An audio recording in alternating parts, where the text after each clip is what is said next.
I am Brian Mays. Follow along on our adventures chasing all kinds of game in the heartland of America. Our passions run from the North Woods rivers all the way out to the wild and wide open prairies. We are untamed, and wild is all we chase. This is the Amazing Outdoors Podcast.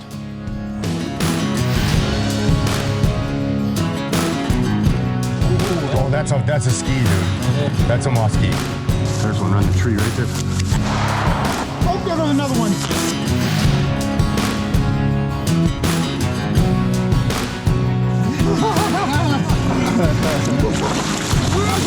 That's a good way to start the morning, dude. I'm gonna drink some of my beer quick.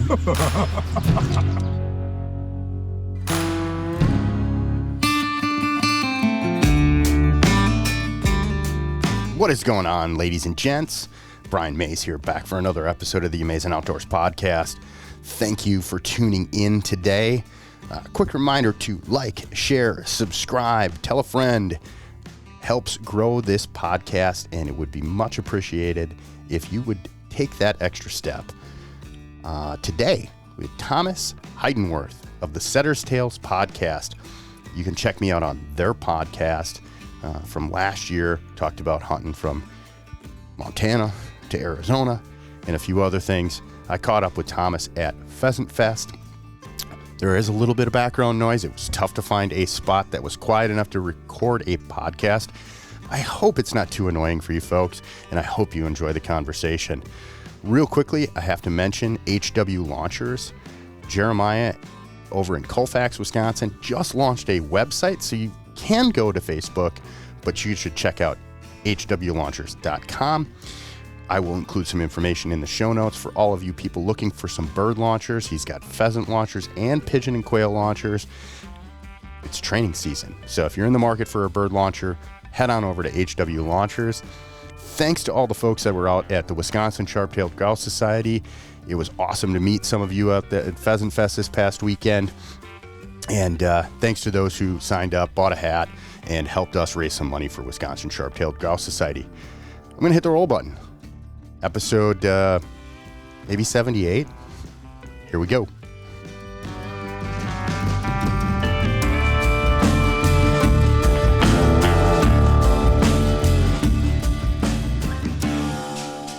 All right, well, we got a little Pheasant Fest chat going on here. I got Tomas Heidenwirth of the Setter's Tales podcast. Man, welcome to the show. Yeah, thank you. It's cool to just find our quiet little corner and talk about everything. Yeah, we've been talking about all day. Yeah. Well, I wanted to return the favor, man. You Yeah. guys had me on the show, and I've been talking about wanting to do this, and couldn't get the rest of the guys here, but hey, I'll take one if I can get it. Yeah. Yeah, it was, I like coming every year, so as much as I can. And yeah. It's cool. I see familiar faces, and they kind of just up it a little bit every time. Oh, yeah. Just make it a little better every year, and I got some long-lasting friendships from this now. So. Oh, well, I was at last year's in Minneapolis, man. Yeah. And Sioux Falls did this right. This is a really nice event. We're held up in the exhibitor lounge right here right now. So I mean, with free coffee and a little quiet space to be able to chit chat for a minute, get off the show floor. Yeah, if the beers weren't $10, it could probably had a couple of them too. But. I had one yesterday, and I bought a round, and I was like, oh, jeez. That's usually my tab at the end of the night. I only bought 5 beers. Right? Yeah. I think. Well, and I of course went for the premium, and I didn't buy the, domestic beers. I had to support the little local Sioux Falls brewery over here. That's all right. Yeah, it was good beer. Yeah, I haven't tried any. They had the free Coors Original last night, so yeah. I partook in way too many of those. So. I got to the point where I had enough beer to bloat out the stomach a little bit, and I went down for paid for a couple rum and cokes there at the end of the night. Yeah. We friends I met at Pheasant Fest like 5 years ago come up from Kansas every year. Yeah. And I always see them, and they're party animals when they want to party. And And they come. They're kind of just following me around last night. It's like, oh, you know where this is going? And I was like, yeah. And I'm really good friends with Jared Wicklund, who is PR manager for PF. So me and him are always texting back and forth before and after, like, I feel like crap. Oh, God, I can't wait to just get together and have a few beers, everybody. But, yeah, we ended up going back to the hotel and like, hey, come up. As soon as he walked in the hotel, they got 2 buckets of beer. Like, oh, no. So we killed 2 buckets in about 8 minutes, Oh, it was like 8 of us. And then they're like, hey, I got some bourbon up in the room. Like, oh, no. So I had it was a full glass. I'm like, got any water to temper this down a little bit? She's pretty right. What are you, a weenie? They said got your other panties words. on? Yeah, and then they got my girlfriend going, here, you have a sip. And she took a big sip, and her eyes about went across. And she goes, you don't have to drink all that, do you? I'm like, no, there's like a quarter of a bottle in this little glass. So, no, that's all part of it. Yeah. So. Why don't you give the listeners a little bit of, like, kind of lay the landscape of who you are and whatnot. I know you, but the listeners may have not checked out the podcast that I was on with you guys. Well, kind of how we started it was my co-host Wade Kistner. He had a video series on YouTube years ago before it was cool, And I had approached him on Facebook because I didn't know. I've always had English setters, just didn't know a lot of people that had them in the state. And I saw it, and I saw his videos. Oh, that's pretty cool. It kind of reminds me of my dogs. And so I just sent him a Facebook message. And Wade's not a very big Facebook guy. And it took a few days, and somebody replied. And I think it was actually Will runs his Facebook page for him, kind of does. Oh, sure. Probably Will. And Will's his son is our producer too. So he probably said, yeah, here, wait, I'll call you sometime. And then I finally did it again. And then finally I got a hold of Wade, and we talked a little bit, and we talked about getting together, go hunting. And he talked to me about what I do. And then he goes, hey, why don't you come down to this hunt club I guide at and help me with the youth hunt? So did that, and then we've been best friends ever since. And I thought we always he said, we got to do something. He goes, what about a podcast? And that was kind of about 2 years of going. He had one, and he'd done a few, and Will's really techie with it. He likes that techie stuff, videos and recording, and he doesn't hunt. Will doesn't hunt? No, he doesn't hunt. He doesn't. He Didn't know that. He doesn't really care. He likes following with the camera once in a while. Yeah. He's just not a hunter. Yeah. They went on hunting trips all over, and he's had to follow around with the camera. He didn't. I mean, that's his gun. You know. So. Sometimes I enjoy that, man. Yeah, and I do too. And there's a lot of times I'll be hunting and like, I'd just rather take a picture. You know, or do something. It's just not about the kill. And so anyway, we him-hawed this for like 2 years. And finally said, if we're going to do it, let's do it. And so got down to Will's, and it was crazy how he's got it set up with cameras and soundboards. And I mean, he's in the other room. He's kind of like the Wizard of Oz. He gets in your ear. It's like on a radio station, you know. So I kind of got that, being a guest on the show. It's like, man, this is way more like semi-professional than me. Like, I just find a corner in a place and hit the record button. I'm like, can't be that simple. But then, you listen to a lot of podcasts, and yours is really good. But some of these guys, you can hear cracking beers, and you can hear echoing, and audio quality is so important. Audio quality, and Will's got it figured out. Yeah. So, and if you don't have that figured out, you're not going to get listeners, and you got to have that content, and you got to have all that for people. You know, try to be relatable. And if they're hearing a bunch of background noise, and it's they're going to hear you and hear. Yeah, they're going to hear us. But this is impromptu, and it's cool. But I mean, there's a lot of. I stay away from that part. Yeah. I'm just like, just give me a microphone. I have the gift of gab. Let me go. Yeah. So. Yeah, I was like, I dicked around with it for a while, like just different audio setups, different microphones, different, recording devices. And I finally settled on what I got now. And it's like, as long as I can record a good quality audio podcast and get it up, like life's good. I don't want to spend much time taking her around because I don't like doing it. I'm not a techie guy. No. I can talk hunting and fishing all day long, but when it comes down to sitting at a computer, like I burn out real fast. Yeah, I'm on a computer all day for work and on the phone, and we just hear the toilet lid slam. But so it's comforting to know that Will takes such great care in how we do it, and we get a lot of compliments. It's like, hey, your sound's perfect, and I mean the dogs get locked up.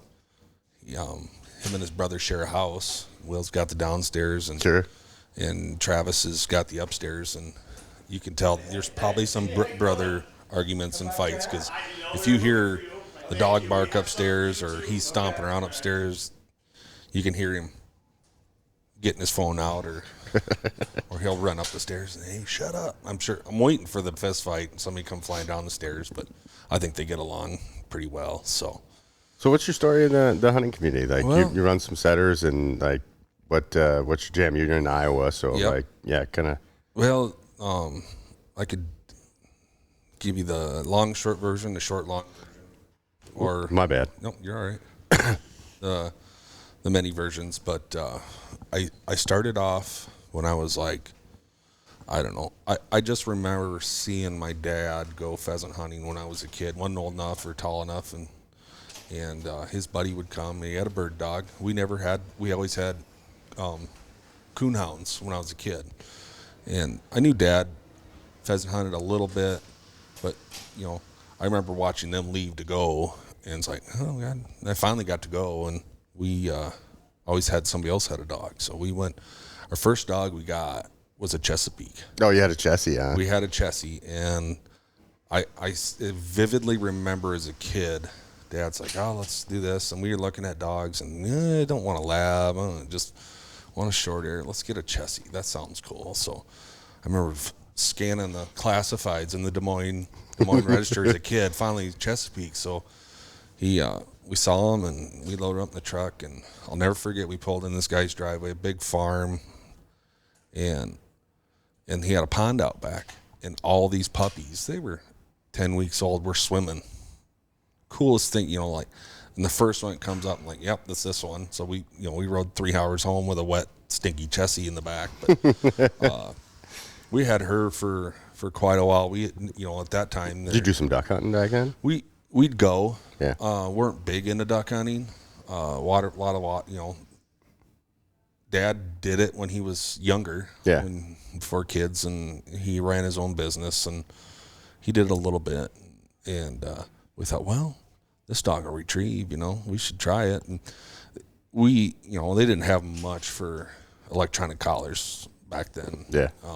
I think Innotech was the only thing out. And sure, that's an old man. That's old, yeah. And you're aging yourself a little bit. I think it was like one of the first one Bob West ever invented, and I don't even know if it worked right, or we didn't have any knowledge of it. And that dog was, I had a pro lab trainer tell me, I said, Chessies are stubborn. And he goes, no, they just don't learn as fast. Yeah.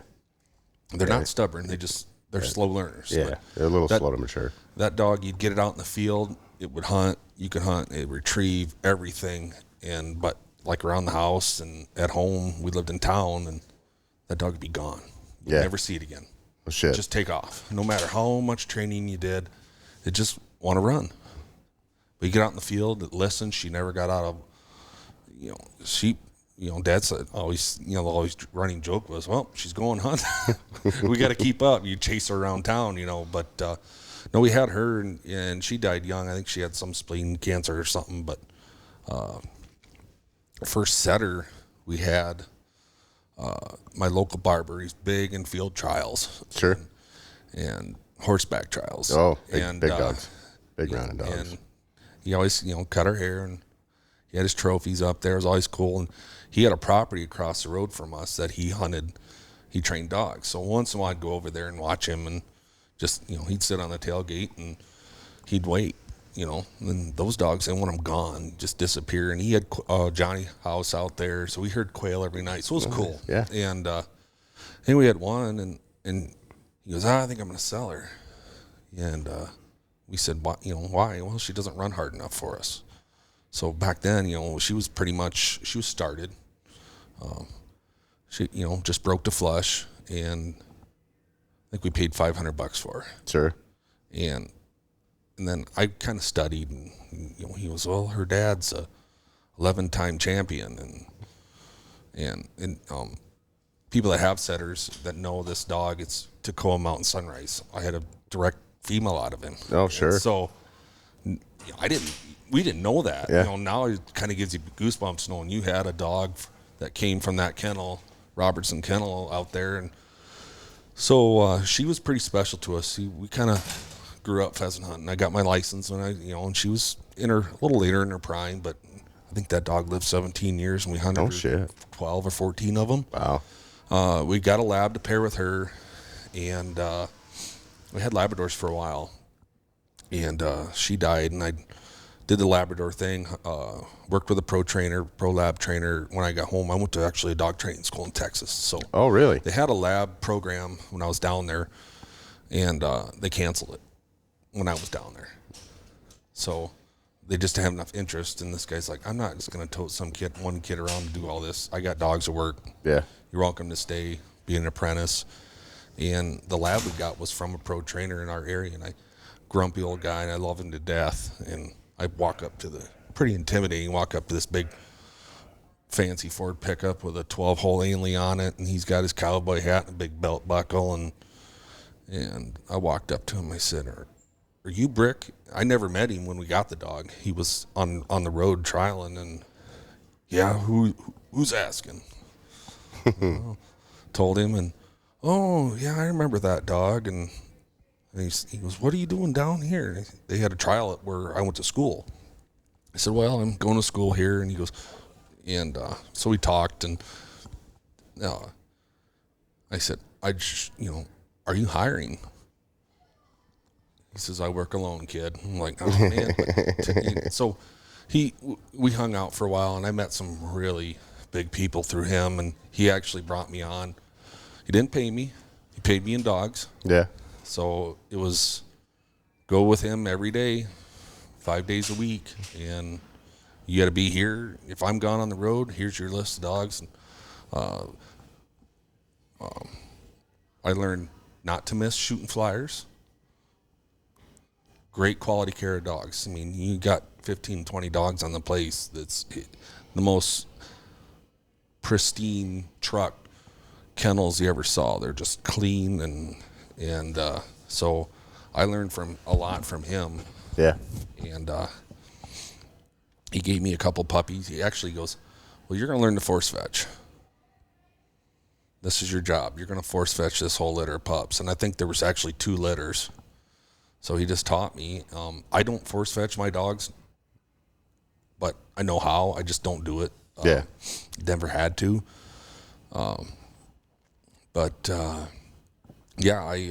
He's since had a stroke in a wheelchair, so I make sure I see him about once every 2 weeks, and we talk dog. It's still fun. Bring the dogs over, and so anyway, he goes, I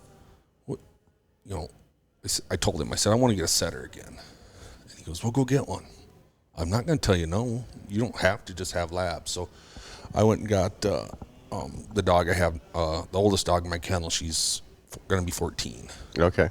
And a gift to me for being so just doing what he told me. He took me to Kansas for 5 days. Oh, nice. So we didn't have any birds in Iowa when I got her.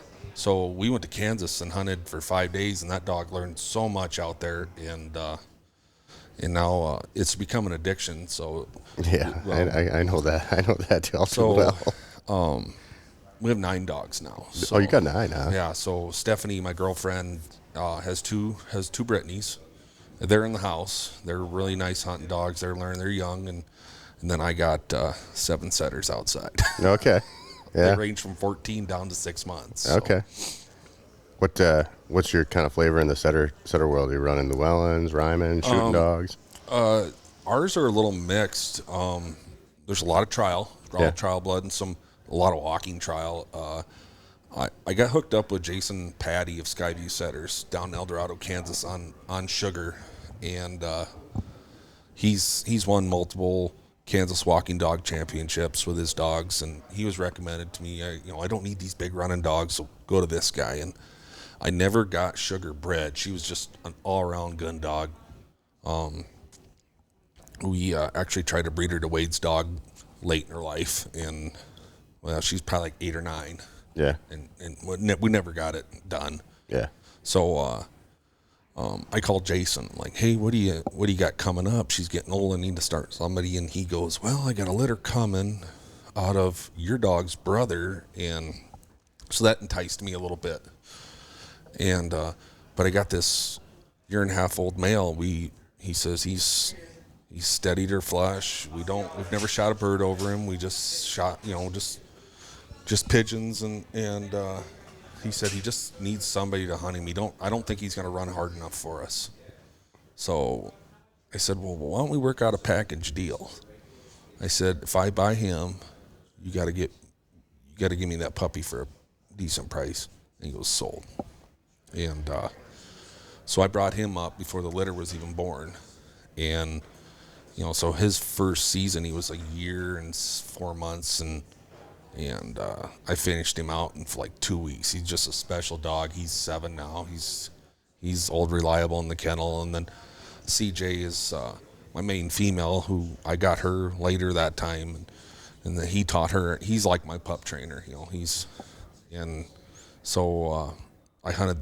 They're kind of my dream team. So when you're down in the lull of puppy stuff, and man, I just want to go out and shoot a limit of birds quick and go home. And so you lock those two up in the kennel and dump them. And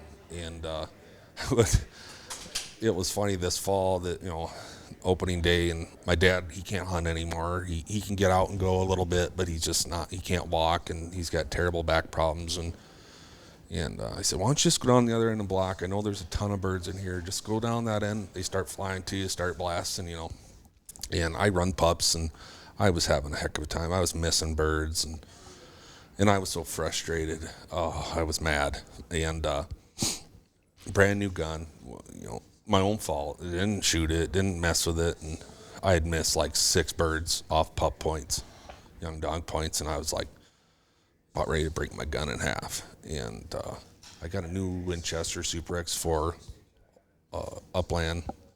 Well, it would only shoot 1 shell. It had put a shell back in the chamber, it would never fire. Well, when I put it together, it's got 2 holes. It's got a trap mode. I was so mad. I called the gun guy. I walked back to the truck and called the guy I got the gun from. Like, I'm bringing this back. Give me a new one. That's fine. I got it on the shelf. I don't know what's wrong. And so I got my old Reliable out. I thought, all right, I've had enough of this. So I let CJ and Boomer out together, which there's this big part of this property. There's hundreds of birds on it, and I walked in on 16 points. Oh, damn. One right after another. There's dog here on point, dog over here on point, just constant. And I went and shot my limit. I just walked through, and it was just fun. And Dad goes, why didn't you shoot? And I said, well, I shot my limit. It took you long enough. And he says, why'd you keep going? I said, this is like poetic. It's just, you flush one bird, the dog's up here, it rained, and the birds settled in, and it was just a blast. So anyway, I got to rambling. But those are my main 2, and then I got puppies out of CJ this year, and I went big time and went to Aaron's Wild Atlantic Way, and he's nationally known. He just ran the national. There's only 5 setters in the whole national, and he was one of them. Okay. And he qualified last year too, and they just didn't take him. Okay. So we had a lot of puppies chasing 4-month-old, 3-month-old puppies were chased around the grass trying to catch up and still shoot birds, but they've both turned out phenomenal, and we're happy. So yeah, that's the gist of the kennel. I got Boomer's younger brother is in there. He really come alive this year. He's 2.5, and then I have another little female we call Sis, and she's just turned 2. She's really come along too. So we got we're feeding a lot of mouths right now. Yeah, and you like grooming, obviously, with them setters. Yeah, I've learned. Steph hates it when I shave them. You like to see them feathers, but usually at the first couple of preserve hunts where we guide, they get full of cockabirds. You get them cut out, and you end up shaving their ears. Yeah. And then the hair thins out a little bit, early season is pretty bad. Yeah.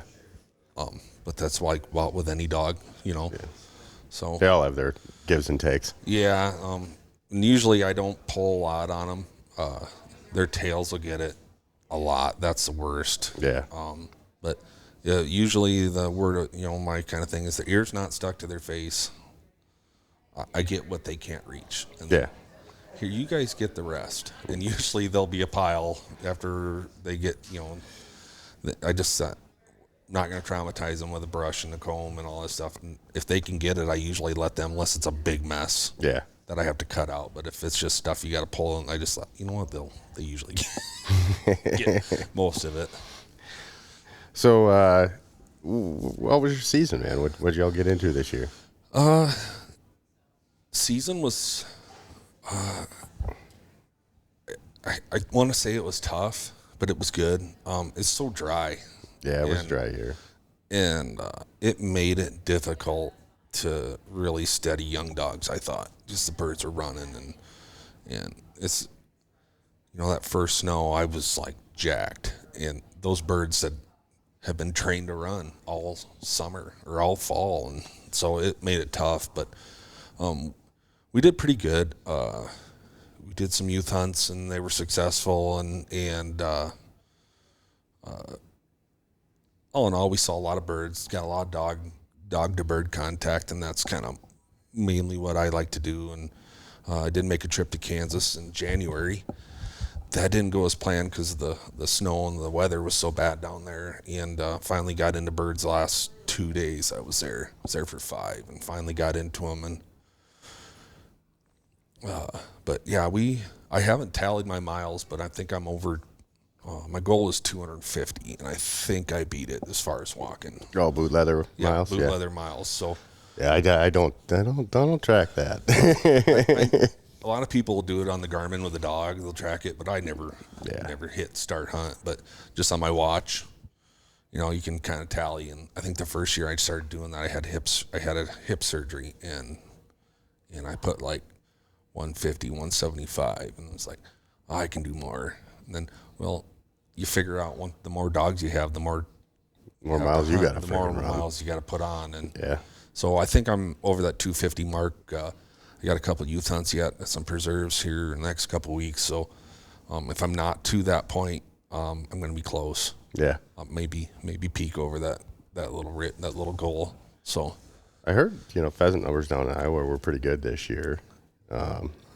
It's kind of a broad stroke. There's a lot of different habitat from one side of the state to the other. Yeah. In our area, it was kind of weird. I got a farm on each side of the hometown we grew up in. My family has a farm, and the one place it's 80 acres. It's a pheasant paradise, and there was no rain. Yeah. I think there was a lot of birds. You just never see how. Usually when it's bad, nasty, and they're sitting, you might walk in and somebody slams the truck door too loud. Once they get accustomed to hearing that truck, they know the guns and the dogs are coming, and you see 150, 200 fly out.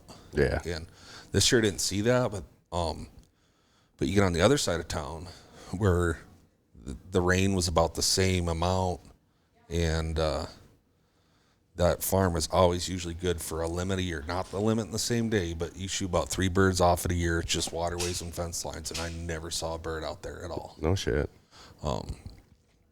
But it's I think the birds, it's going to be really good next year, I think, too. We had a lot of birds hold over. Yeah. There's a little more habitat spread out, habitats up and down. Everybody had a food plot. They're still feeding on them, so it's better than it had. When I first started doing this on my own, there were no birds, so 20% increase from 0 is a lot better. Oh, yeah.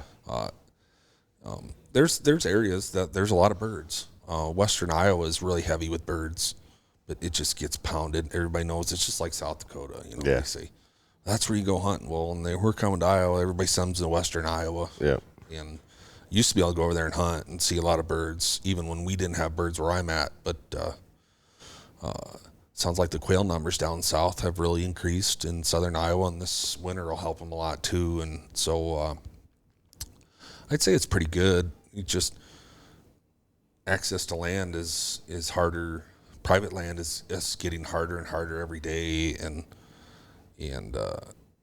if I don't have like a kids with me, and I do 2 veteran hunts that I host myself, and if I don't have the kids or the veterans and I say I'm not carrying a gun, I may get on them, may not. Yeah. The public ground, there's a lot of birds on the public ground yet.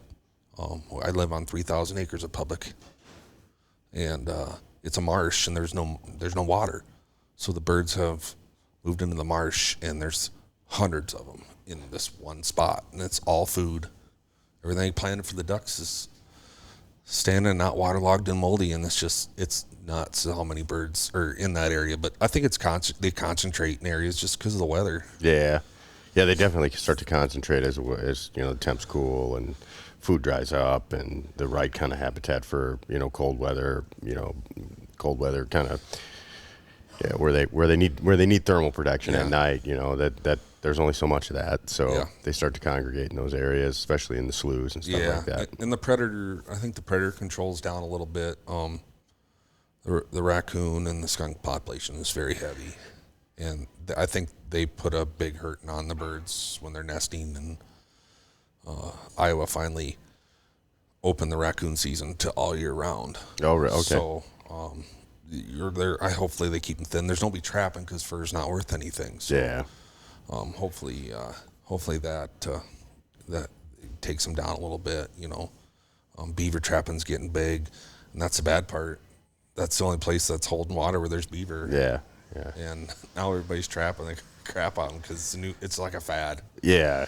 And so I wish they'd get a little bit more of that coon hunting, their coon trapping and other stuff. But yeah, they're talking bounty on raccoon this year. Are they really? Maybe coming up. They were going to take the season or the all year season away, and then now they're talking of putting a bounty on them, and I don't know. It's all give and take with the wildlife. Yeah. You take too much and something else pops up. Makes it worse. And yeah, it's all the ebbs and flows of, when you take something off the landscape, it creates a space for something else. It's amazing what weather does to our habitat or to the populations, everything, So you guys got definitely more snow than we did up north too. There was a good portion of January, I think, where you guys socked in pretty well, and I'm looking at bare ground up in Wisconsin. And that was funny. That was crazy too, because podcast. Yeah, and we were, where I live is kind of northeast, north central Iowa, and Highway 20 runs east and west, and I-35 runs north and south. And then it's weird because you'll watch storms, thunderstorms, snowstorms. They hit one of them, and it's like they stop. Mm-hmm. Where I live, I think our biggest snow was like 8 inches. Okay. Then we had a 4 the next day, a couple days later. But we never got any of them big, bad snows. There was no snow to add to when it did snow. So it was a pretty... It was the most mild winter I've ever went through. Not saying we always have bad March, terrible April, and we're in Sioux Falls. I had a work meeting out here one time in May. It was the 2nd of May, and this 4-hour trip took me 8 hours. Oh yeah, We got like 18 inches of snow. Yeah, I know. I'm getting a little concerned because woodcock are starting to come back north, and they know.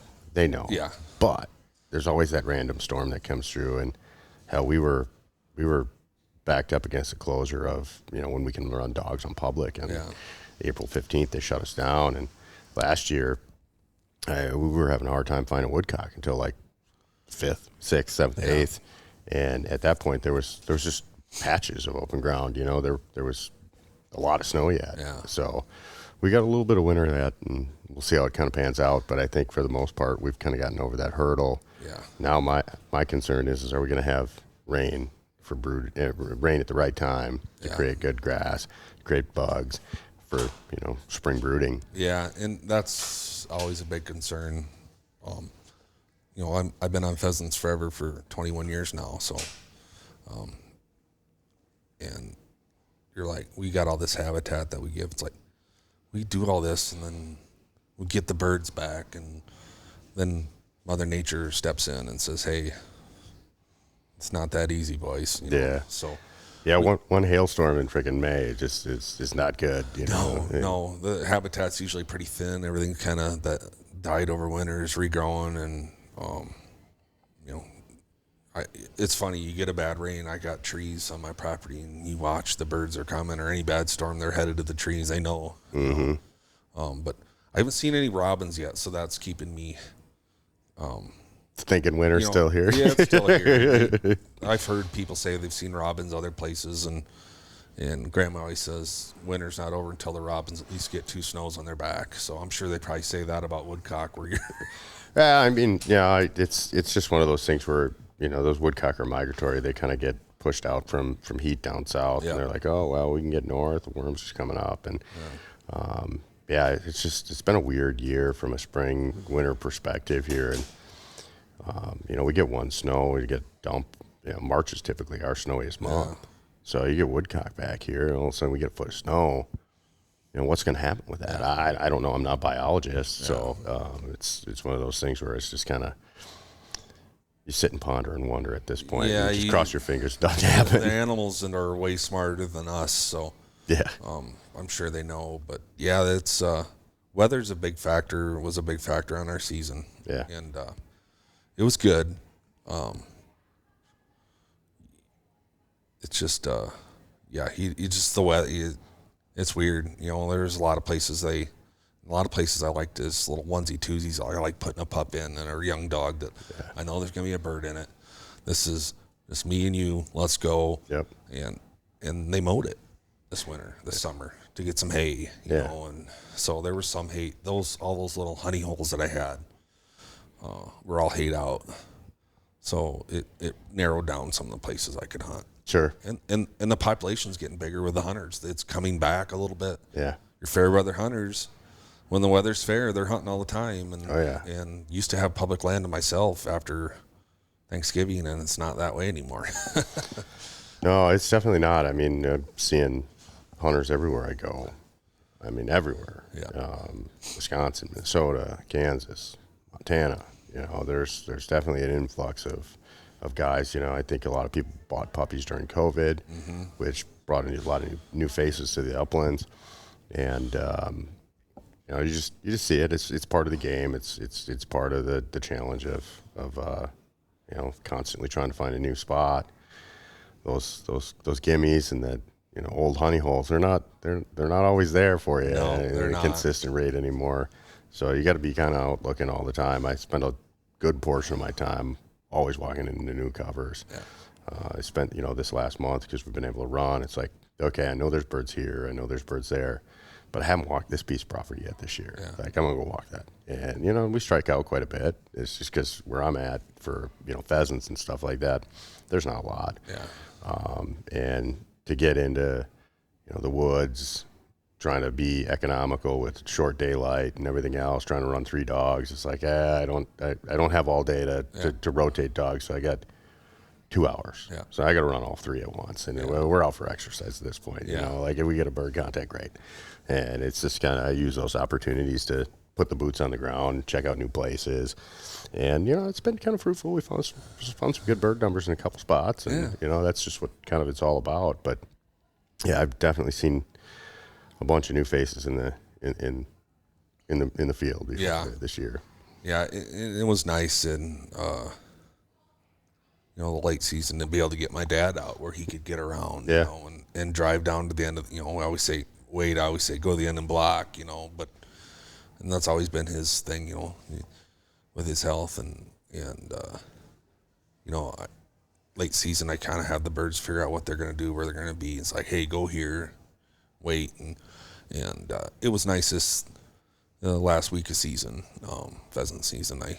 knew where the bird, I said, if you don't hear me shooting down on this part, I said, go here.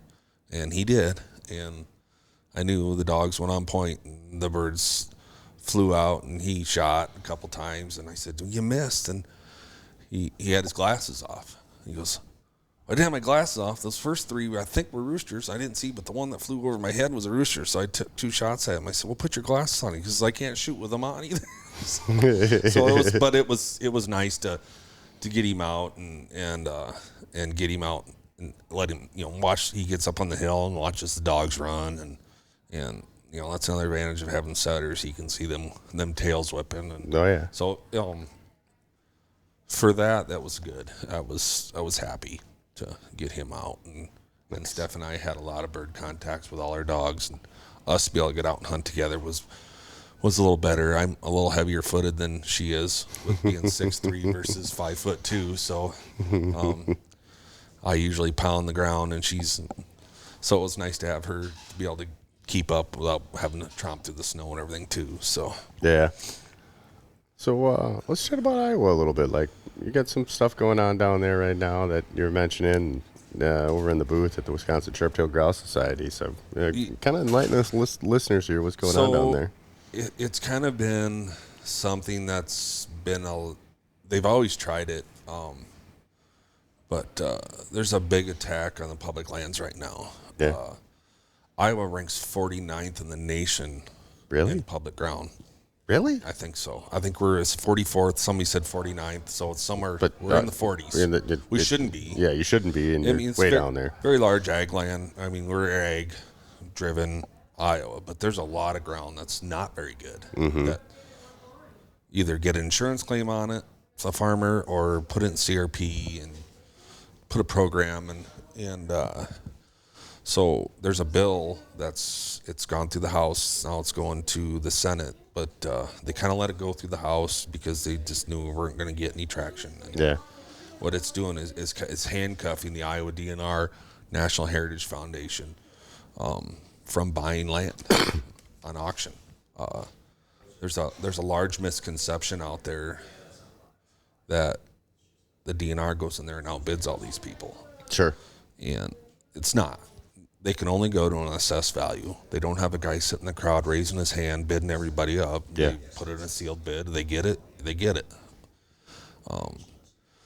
They think it's attacking the future farmers that are coming up, starting farmers that go buy this very non-productive land and have a start. And I've done this. I farmed with my family my whole life, and that's not what's happening. Yeah. But it's... Well, you're talking about really marginal ground, typically, that the state's looking at. Yeah, it's blow sand that doesn't grow much of a crop, and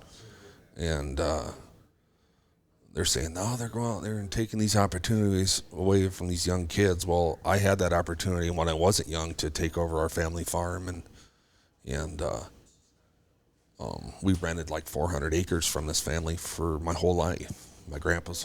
when he started, he rented from this guy. It was his best friend, and I went in and said, okay, I'm going to write the full check this year for rent. And she's like, well, how much? I said, well, same. I'd like to keep it the same, and if you could give me a little break the first couple years so I can get rolling, it'd be helpful. Yeah. And it was very marginal ground. It had a couple nice spots, but it wasn't very good ground. Very light, along a river, and she goes, well, let me think about it. I mean, I hand wrote her a letter. She lives in Washington. She's nowhere close to Iowa. I mean, she probably doesn't even know where those farms are. Yeah. And very, she come from a very pronounced family that had some money, and that was there. But anyway, she goes, well, this guy will offer me twice what you're paying. I got to take it. So I lost it, and I didn't lose it to the DNR. I didn't lose it to a Pheasants Forever National Heritage. I lost it to a very large farmer that had the money to pay for it. Yeah, yeah. And that's just a rent, you know. And that's happened on a mass scale in a lot of agricultural. Yeah. I mean, it's not just Iowa. I mean, in Iowa right now, a farm just sold for $29,600 an acre. That's insane. Nobody can afford that. It doesn't even pencil out. And I mean, how many bushels do you have to pull off a year to pay the note? I mean, the input costs and the fuel costs and taking it out, and the seed and the fertilizer. I mean, that all costs. I mean, this is probably the best ground I've ever seen as a CSR rating, if anybody knows that. It's a 99 and a half. I mean, it's probably the best farm in the country as far as soil type. But yeah, it was going to go, they knew it was going to go expensive, but land prices are so out of control, and they can't blame the other farmer so they're going to come after the DNR. And I'm passionate about it because I'm passionate about habitat. I'm passionate about pheasants. I'm passionate about all wildlife, and it's a spit in the face. I feel like they're spitting in my face saying, hey, you put all this time and energy into raising money for habitat and all the things you do, and we're just going to take that buying power away. So we're fighting the good fight, and I talk a lot with Pheasants Forever reps throughout the state, and just trying to push. I'm pushing out on social media. I'm pushing out on phone calls, and I know Steph was probably annoyed. I was on the phone the other night till like midnight, talking to people about what can we do. I'm getting on meetings, on phone calls, and Zooms, and hopefully we can come to an understanding with the state. DNR's pushing hard. I hope they're down at the Whitetail Classic down there this week. I hope they're pushing it hard, getting everybody. A lot of they'll tell you 2 days after or 2 days before it's going to happen. Yeah, it's kind of sneaky. They're being sneaky about it. There's a very large driven company that's behind it. I'm not going to say their name. They don't deserve to hear mine. They don't deserve me saying their name, I guess, however you say that. But they're pushing it hard. Yeah. But the funding, but hopefully they could pass. They could probably pass something that people could get along with, but it's just completely. There's no amendments. They say, "Oh, we're gonna add amendments," and then they add something else onto it. So we're fighting for it, and luckily there's, Iowa. Like I said, Iowa ranks pretty low in public lands. Yeah. So some of it's not huntable, even if they do own it. Yeah. So we're fighting that, and I'll fight it till I can't fight it anymore. Yeah. So, well, where can people find out a little bit more information about it? I mean, they can follow you on social media. Yeah, I mean, they can follow me on Tomas Heidenwirth. That's just my Facebook, and then Big Marshingo Setters is my Facebook page too. I'll put a couple things on there. It's House File 2324, I think it's up to now.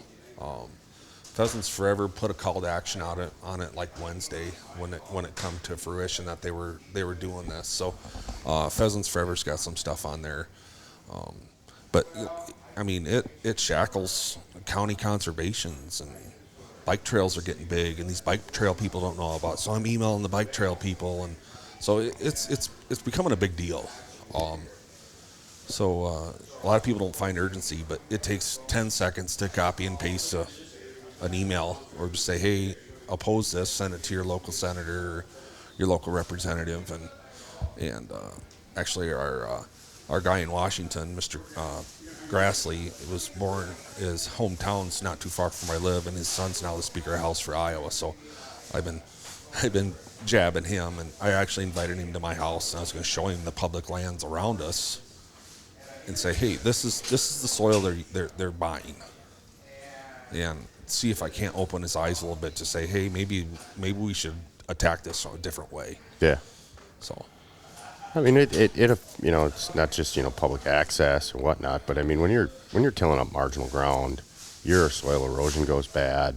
There's a lot of negative effects from just farming practices in general that aren't good for long-term wildlife. No, and the with farm bills and the I will and everything that Pheasants Forever's doing, trying to clean up the water, and water quality's big. Yeah.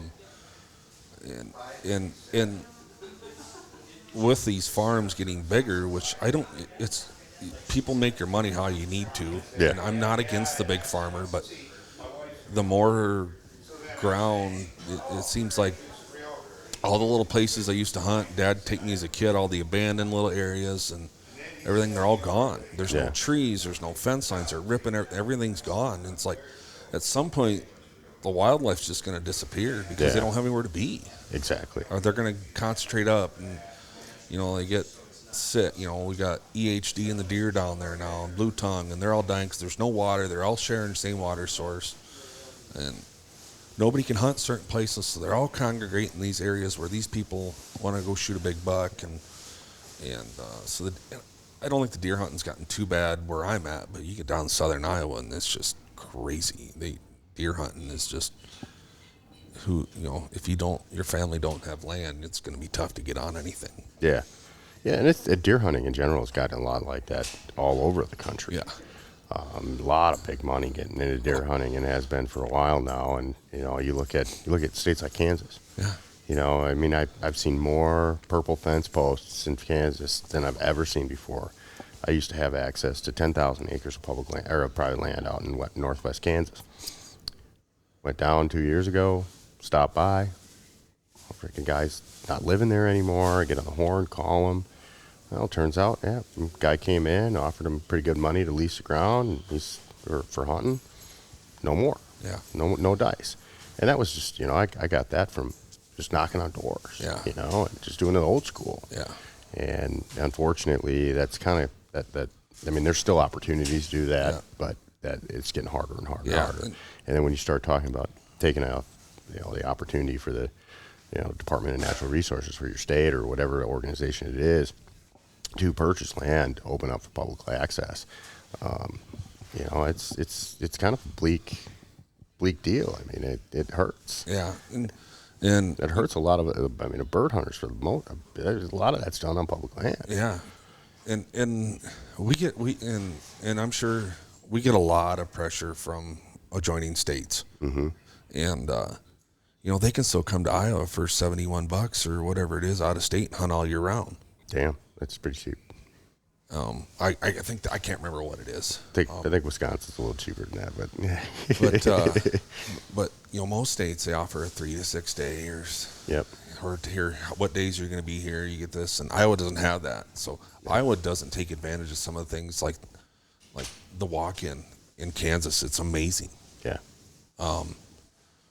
Maybe that would be a resource for Iowa to take over. And Is there isn't kind of like a private lands open for public hunting? There's a few of the walk-in management, the WMAs. There's one in my county, and it gets pounded just like everything else. I think the state takes care of it. Yeah, but it's not private lands that are. It's on private lands that the state manages. Okay. I think the state manages it for them. It's just a big area, and yeah. And I've never hunted. It's like 12 miles from my house. I finally one day this year I thought, I got a puppy. It needs to run, and a young dog. So we hunted. It was really nice, and the cover's thin in spots just because of the weather, and there's some water there. So a lot of farmland around it. So that's one thing in Iowa. There's always food. If we get ice or something, it makes it difficult. But I just want. I want to see the younger generation that's coming up have the same opportunities at land and that I had. Don't have any kids yet, but I'm going to be 40, so everybody tells me to hurry up. But that's one thing that I do. They're starting it in Wisconsin now. My girlfriend works for Outdoor Mentors. They're based out of Kansas. She's Iowa State coordinator. Yeah, we've had Brittany French on the podcast before. Yeah, so Brittany, that's how I started. Brittany just cold called me through Pheasants Forever, and I started. And I'm really big at getting the kids out, and that's I wouldn't have that opportunity if my dad didn't take me when I was a kid. Oh, right. And there's a lot of kids that don't. Yeah, their dad don't hunt, and it's getting worse with the cell phones and the video games. So I try to get as many kids out as I can. I think the first year I worked with Outdoor Mentors, counting my Pheasants Forever youth hunt, even that, we had 50 kids when I first started. We get 15 now. Damn. And we give away fancy guns and plant birds, but I think I'm probably over 100 kids in the last 3 years. I think we're getting up there.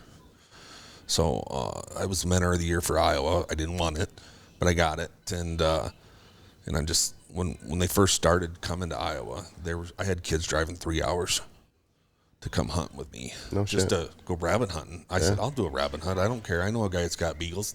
And these kids showed up and they drove 3 hours. So I pushed hard for Steph, and she's got a really good program there. So I can kind of lax off a little bit. I take a lot of kids, but it's finally kind of catching that, hey, you guys got to get these kids out. Yeah. Or if there's not people coming up, the sport's going to die. Yeah.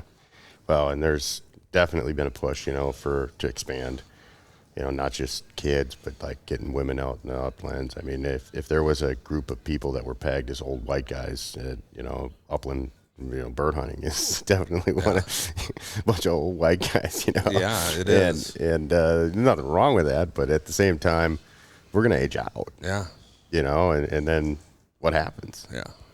Yeah, and that's always my fear. And, we have our Pheasants Forever banquet. We have a very successful banquet. And, we stuff 350 people in a building that's not supposed to be stuffed with 350 people. I mean, we sell out a month in advance. And you look out in the crowd, and there's maybe 1% of those people still hunt.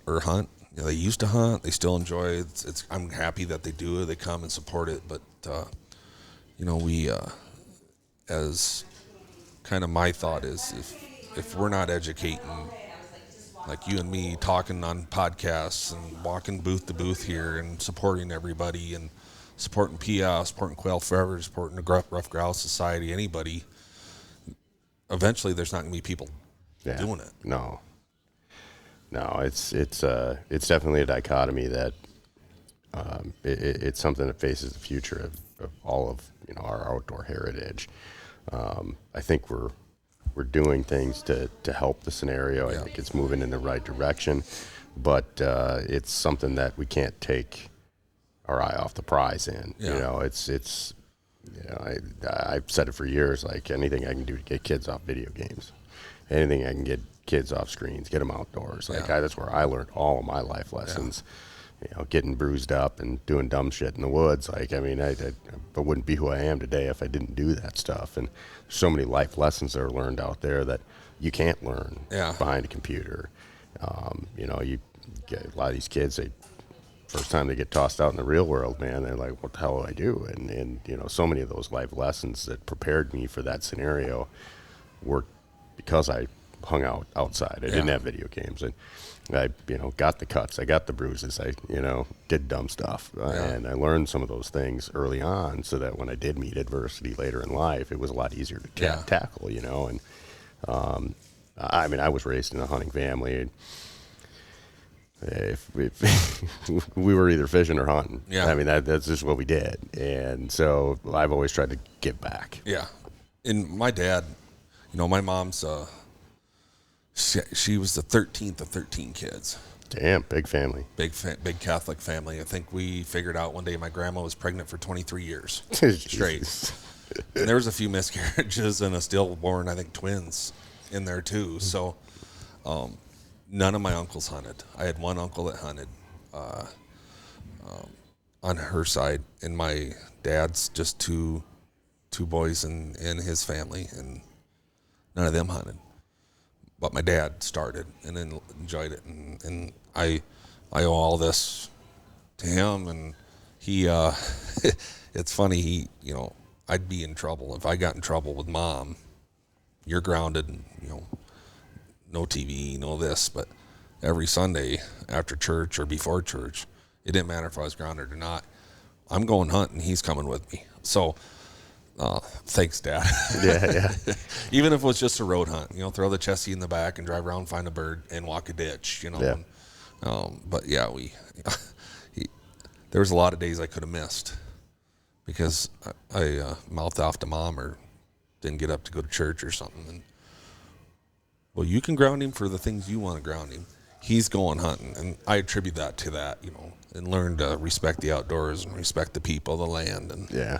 And So that's cool. That was pretty cool for him to do that for me. And he's still, I mean, he's staying with the dogs this weekend. You know, Nice. I couldn't find any kids to do it. You try to pay a kid $100 to come and just hang out at the house, and even my nieces, and they got volleyball tournaments all over. You trust them? Yeah. Well, we got the cameras, we got security cameras and everything, and everybody seems pretty happy. But he, you know, he lives for that. Like, hey, I'm leaving got to go for a couple days. I'll come down and take care of the dogs. Usually I got a list when he goes down to my place. You could fix this up, but I guess that's the only charge I get is a little motivation to do something from him. But no, it's get the kids out, get the veterans out, get the law enforcement people out, and Grandpa's a double Purple Heart, and so he put that in me too. So I stay pretty busy with a lot of that. Yeah. And so there's a lot of times I'm not carrying a gun, but I'm good with that. Yeah. You know. Yeah, I guided. And when I first started doing it, a friend of mine came to me. He goes, "You done carrying a gun yet?" And I didn't understand what he meant. It wasn't until like the second full season of guiding that I was like, "Okay, I get it. Like you can just be happy taking people out, sharing what you love, watching the dogs work, and respecting the birds and learning more about the habitat, and just being outdoors." Yeah. And I find a lot of passion in that. Yeah. It's not all about the killing for me anymore. No, and you can get a, there might be a misconception about myself a little bit. They say, well, he's always at this hunting club and guiding. And nobody knows how much in the background I'm out on the wild and hunting. And if I get home a little early from work, if I've been on the road, if I can get out for 15, 20 minutes, I do it. You know, just load a dog up and go, or go right out. I mean, I can go out the back door and shoot a bird if I need to, or work a dog. And there's a lot. There may be a little misconception that my dogs can only point planted birds, but it's. I'm okay with that. But, some of it comes down to opportunity, but what you're doing is a little different. Like you're dedicating time to take out veterans, to take out kids, to introduce people to the uplands, and there really is no better place than a what I call like a kick and shoot place. Somewhere where there's going to be birds in the field, where there's more of a controlled setting for somebody to have that opportunity to really experience it, because at the end of the day, that person that you're taking out, they don't give a shit. No, they don't know. They don't. They don't know any better. And if you can get them started in the uplands, like you're going to create hopefully another conservationist at the end of the day. And whether or not that started on a preserve or out in a somebody's back 40, like it really doesn't matter. It's safer. It's safer for my animals too. So I can kind of get in there. I can control the situation, and then there's a lot of kids. I had one kid, I forgot that I even had him in a youth hunt one year for our Pheasants Forever, and now that kid's doing it on his own, doing it. So it was nice to see him, and he goes, well, I go, why didn't you ever call me to go hunting ever again? I don't know, I was always nervous. I'm like, well, just call me. Everybody goes, well, why don't you take me hunting? I said, I'm hunting all the time, just call me. Just show up, But it's, I saw the youth village over here. I haven't gone through it. I'm going to make sure I go through that, but that, those are the kids of the future. A lot of kids here this year. It was awesome. Lots of strollers here. A lot of strollers. Yeah, you get jammed up pretty quickly in the wrong spot. we're over there at the Wisconsin Turf-tailed Grouse Society booth, and it's not a through alley. Yeah. So you get stopped there at the path of the I forget what it is, whatever stage it is. Yeah. But it's one of those deals where like all of a sudden you get 5-6 strollers in here, and then people are fucking trying to turn around, and we've got a little black viewing blind, with sharp tails and all kinds of different, native grouse that are, lecking and dancing in there, and kids are coming in there, and like all of a sudden there's like 6 strollers out in front of the booth, and people trying to talk to us, but there's a stroller jam, But that's good to see, man. There's whole families out here like experiencing this, and it's not just a bunch of old pipe smoking white guys. Yeah, and it's cool to see that they move this around, and the diversity that you don't think that these people are here, and I'm here. We did I brought a virgin to Pheasant Fest this year, one of our chapter members, and he's just starting to get into the hunting more again, and his kids are out of school, and life's slowing down a little bit for him. And so he's like, man, look at all this stuff. What do I need? And I said, just take it all in, learn. And so I think he's still out there moving around. He's like, just go do your thing. So we've been networking, and I'm here for Pheasants Forever. And then been over in the Kinetic Dog Food booth a little bit. Okay. There are guys over there, and just the diversity of people walking up. They may not even, they're here, they're interested, you know. Do you have a dog? Do you hunt? No, but we got, you know, we're thinking about it. And it's like, just try it. Yeah. Give it a shot. Yeah. And, you know, there's Iowa, it's getting big with trap shooting youth. Oh, yeah. And like 91. That's like the fastest growing high school sport It out is. there. And they're fun to take because they're safe with their guns. But, you know, I think there's like a 90-some percentage of them kids ever going hunting. And that's what this Outdoor Mentors does. And, Yeah. And a lot of it is you call, Stephanie's on the phone and emailing all day long, calling parents, calling kids, you know, coaches, and they don't push them. It's like, I don't want to. Yeah. You know, I just offered a full hunt to a trap team coach, and he's like, I don't want to do it. I don't think any kids are interested. Did you ask them? Well, I got to ask the board of directors. Like, just tell them to be at this place at this time. There's going to be dogs. Do they need shells? I'll pay for the shells. I don't care. There's going to be birds. There's going to be opportunity. The weather's nice. Just, it's hard. The kids are busy, and the parents don't want to do anymore. And it's like, it's frustrating. it's frustrating. Yeah, you don't understand it sometimes, but you know, you keep knocking on that door, you keep pushing, and hopefully you get a few of them. Yeah, I'd say if you can get 5 out a year, maybe next year you can get 10. But you got to get that first one out, and just, it's easy just to talk to the neighbor kid and ask the dad, hey, I don't hunt, but, well, why don't you come along, watch it. If he likes it, we'll get him into it. And, you know, I snow goose hunt last year with this guy and this kid, and he had a brand new gun, he had all the new clothing, his grandpa's with him, and his grandpa sold the old school duck camo and the old Winchester and two other guys, and he says, well, we got to go pick up Dad for supper. You coming for supper with us? And why don't your dad hunt? Well, he doesn't hunt. So I jumped his dad. I said, why don't you try it? He goes, don't want to do it. But he says, that kid loves it. He says, I will take him. He sat in the hotel room for 3 days while we hunted all day. No shit. Just so that kid could go hunting. Wow. So that was awesome. It was good to see. He's a rare breed. Rare breed. Yeah. Most parents won't do that, but this guy's like, he found interest in hunting with Grandpa. I don't hunt. Grandpa's teaching him. I'm paying for it, and I don't care. Well, man, we've been going at this for about an hour. I know. I can't believe it. Where do you want to wrap up? Well, I just, well, thank you for one. Yeah, man. I told you I wanted to return the favor. I know. I'm coming north. We're going to concentrate north this year.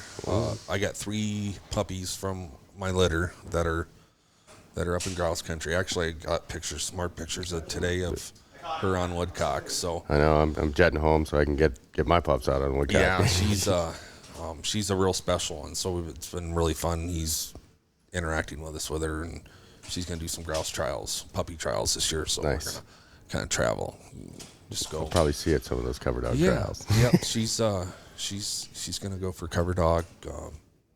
He's gonna do all that with her. So we're excited to kind of come up in your area, and we'll keep in touch. And, yeah, absolutely, man. if you want to find more about the podcast, please we kind of just rebranded it. We kind of just did a reset.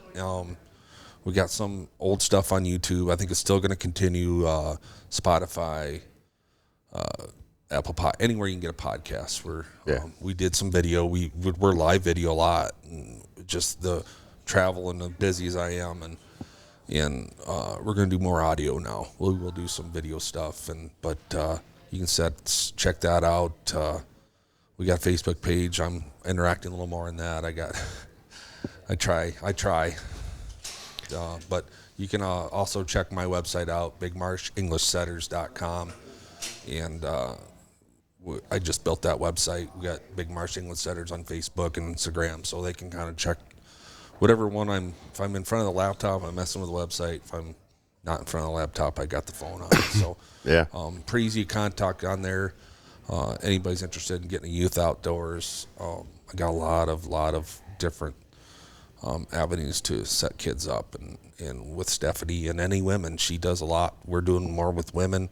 We like getting women outdoors and introducing them. So if there are kids that mom wants to try it, they can. So Right on.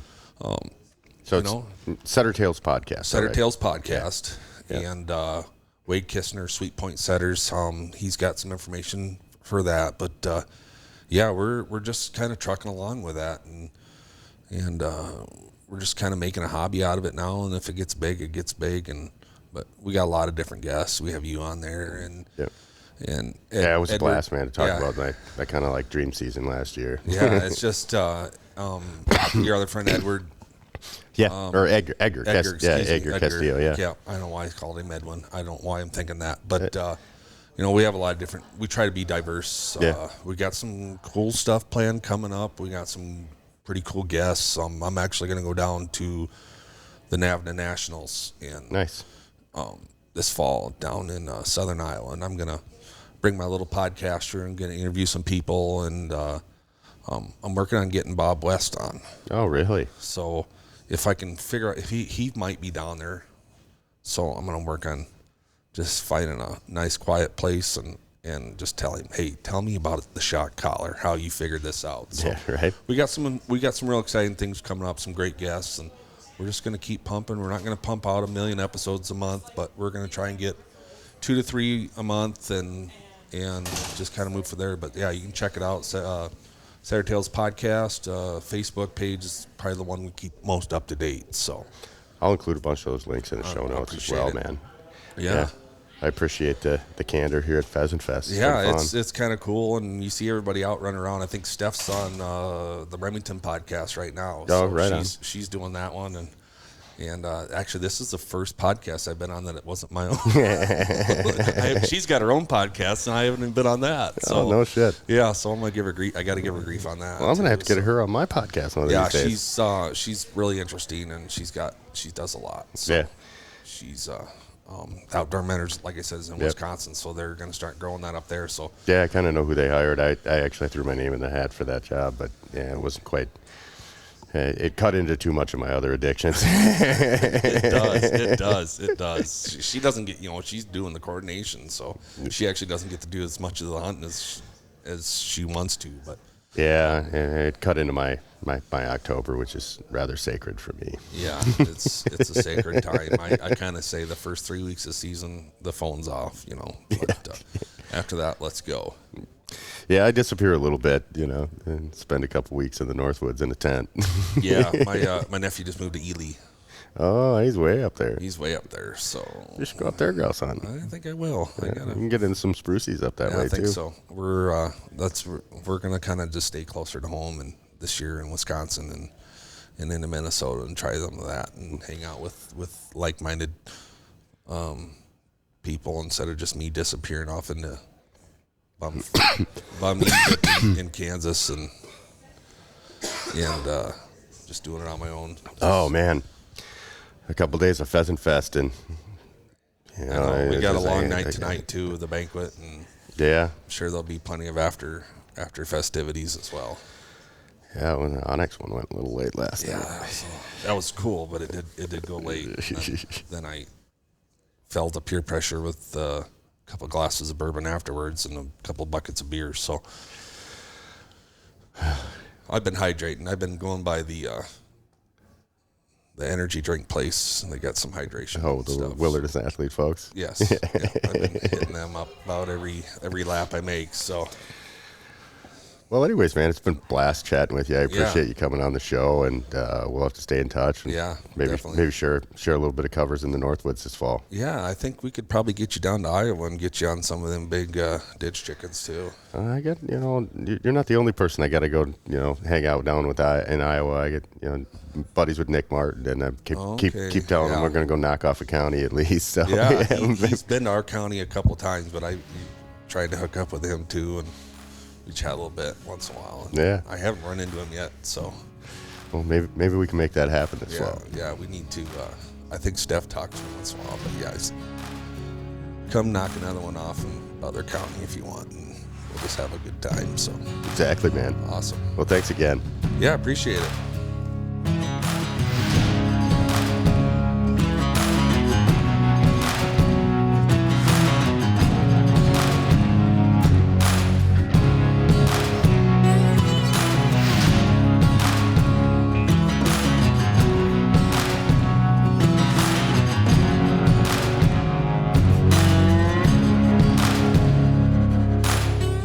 Thank you for listening to another episode of the Amazing Outdoors Podcast.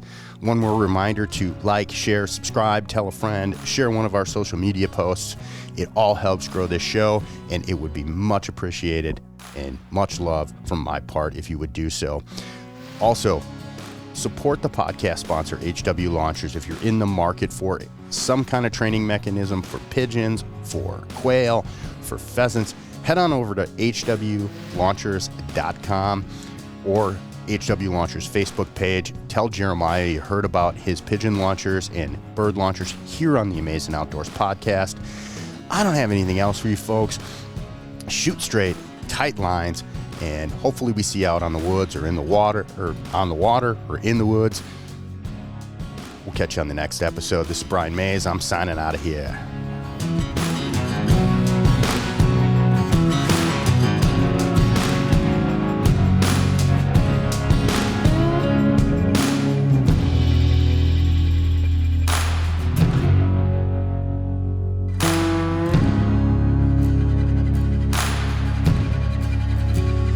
There's a woodcock.